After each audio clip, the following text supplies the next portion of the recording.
Doctor صاحب، ایک طرف تو ہمارے پاس یہ اصول ہے کہ جس چیز کے آپ مالک نہیں ہیں وہ چیز آپ بیچ نہیں سکتے، اور دوسری طرف بے سلم یا بے سلف جس کو کہا جاتا ہے کہ جس میں چیز موجود نہیں ہے اور اس کی قیمت پہلے وصول کی جا رہی ہے، تو ان دونوں میں بظاہر تعارض نظر آتا ہے، تو اس کو کیسے حل کیا جائے؟ الحمدللہ والصلاة والسلام علی رسول اللہ اما بعد۔ اس میں کوئی شک و شبہ نہیں ہے کہ نبی علیہ الصلوۃ والسلام نے صحیح حدیث کے مطابق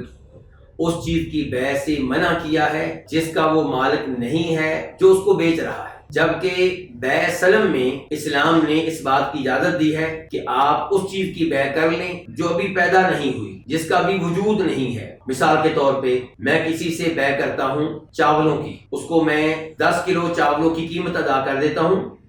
اور میرے اس کے مابین یہ طے ہوتا ہے کہ 1 سال کے بعد یہ چاول میں آپ سے وصول کروں گا، اور وہ چاول ممکن ہے کبھی پیدا بھی نہ ہوئے ہو، ممکن ہے کہ چاولوں کو بھی بویا بھی نہ گیا ہو، تو شریعت نے بیع سلم کی، بیع سلف کی اجازت دی ہے، اور ادھر کہا ہے کہ آپ اس چیز کی بیع نہیں کر سکتے جس کے آپ مالک نہیں ہیں۔ تو لوگوں کو اشکال پیدا ہوتا ہے، لوگ یہ سمجھتے ہیں کہ شاید ان دو احادیث میں، ان دو معاملات میں کوئی تضاد ہے، ٹکراؤ ہے، جبکہ اصل صورتحال ایسی نہیں ہے۔ جہاں پہ یہ کہا گیا کہ آپ وہ چیز نہیں بیچ سکتے جس کے آپ مالک نہیں ہیں، اس سے مراد کوئی متعین چیز ہے۔ مثال کے طور پہ آپ کی گاڑی ہے اور وہ کسی کو پسند آ جاتی ہے، اور وہ مجھ سے بات کرتا ہے اور وہ کہتا ہے کہ میں یہ گاڑی خریدنا چاہتا ہوں،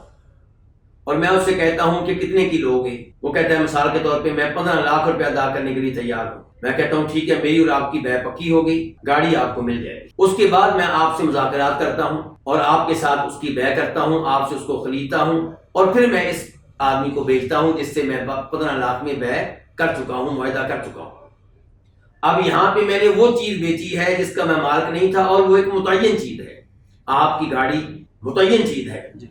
اس کا نام بھی مجھے معلوم ہے، اس کا ماڈل بھی میں جانتا ہوں، ایک متعین چیز ہے۔ جبکہ بیع سلف میں بیع یوں ہوگی کہ میں آپ کو گندم بیچوں گا، گندم کی کوالٹی یہ ہوگی، مقدار یہ ہوگی، اور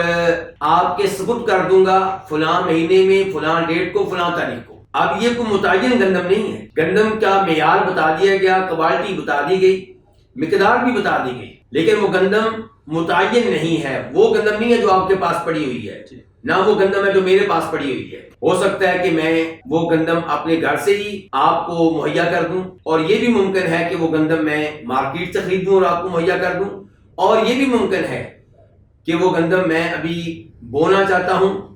اور پھر اس کے بعد وہ گندم کی پیداوار میرے گھر میں آئے گی، اور پھر میں آپ کو وقت پہ مہیا کر دوں۔ تو بیع سلم میں اس چیز کی بیع ہوتی ہے جس کے اوصاف بتائے جاتے ہیں، خوبیاں بتائی جاتی ہیں، کوالٹی بتائی جاتی ہے، مقدار بتائی جاتی ہے، لیکن وہ متعین چیز نہیں ہوتی۔ اور